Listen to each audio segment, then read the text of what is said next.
Okay, so I'm going to do a quick recap of what we talked about in my office hours today. I think that me pointing to things was the helpful feature, so I'm going to point at stuff for you. So we talked about end behavior at the beginning of Math 3, and we continued to talk about it all trimester. So I just want to give you a quick reminder of what this is and then refresh you on the notation that we're now using. So we say end behavior, we're talking about these arrows down here. We're talking about arrow on the left and the arrow on the right when we're talking about end behavior. So when we say as x goes toward negative infinity, so that's like what we said in the beginning of the try, on the left. On the left of the graph, what's y doing here?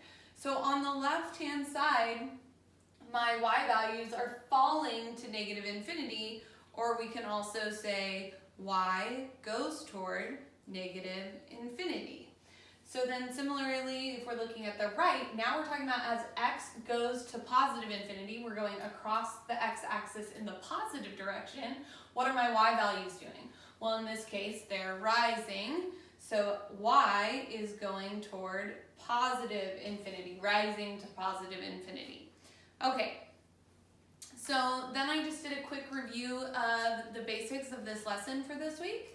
So an even degree, I should reiterate, this is for Math 3 regular, not for honors at the moment. So you're not doing this honors yet at the moment. Okay, so even degree polynomials, the arms will face the same direction. Arms up or arms down. Arms up or arms down together. So an even degree polynomial, both arms face the same direction. So if you look at all the examples that I drew, we have arms both facing down, arms both facing up, arms both facing down, arms both facing up. But even degree polynomial, arms together on this. Okay, we talk about an odd degree polynomial. Now we're talking about arms opposite directions. See, I told you guys this section would be really good for a dance. If anyone wants to make me a dance, I'd be into it. So arms are going to face opposite directions in this case.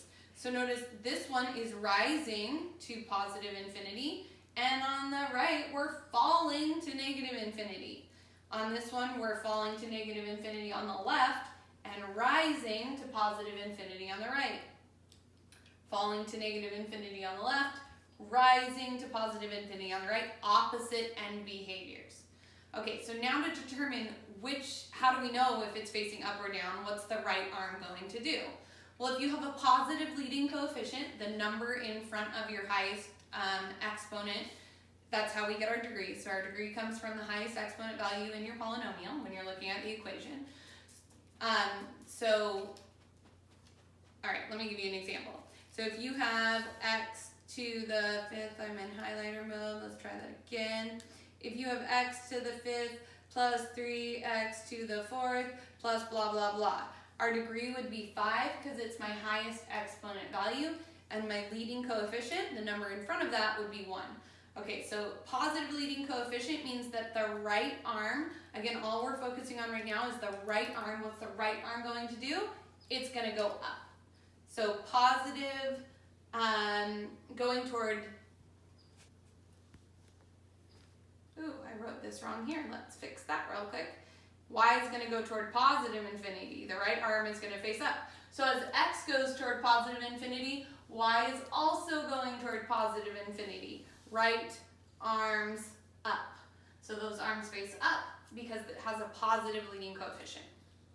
If we have a negative leading coefficient, that means the right arm specifically is going to face down. So that means as x goes toward positive infinity, again, we're looking this way as we read the graph, what are my y values doing now? Well, now they're falling to negative infinity, falling to negative infinity, falling to negative infinity, negative infinity, negative infinity, falling to negative infinity, falling to negative infinity. So now all the end behavior of the right arms are falling. Again, I said we're focusing just on the right arm because odd degree polynomials have arms facing the different direction. So if you want kind of a go-to rule, focus on the right arm only and know that even degree polynomials have their arms facing the same direction. Okay, honors, basically the only questions I got from you guys were about the infographic. My expectation is that you're coming up with your own example of a triangle where you would need to solve for missing pieces.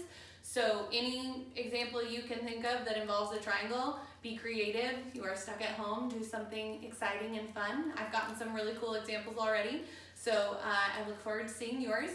And then also about homework expectations, I do expect you to be correcting your homework and then posting your homework after you've corrected it so that I can see how you're doing with it and if you have any questions. And that was pretty much all we went through in my office hours today. Bye guys!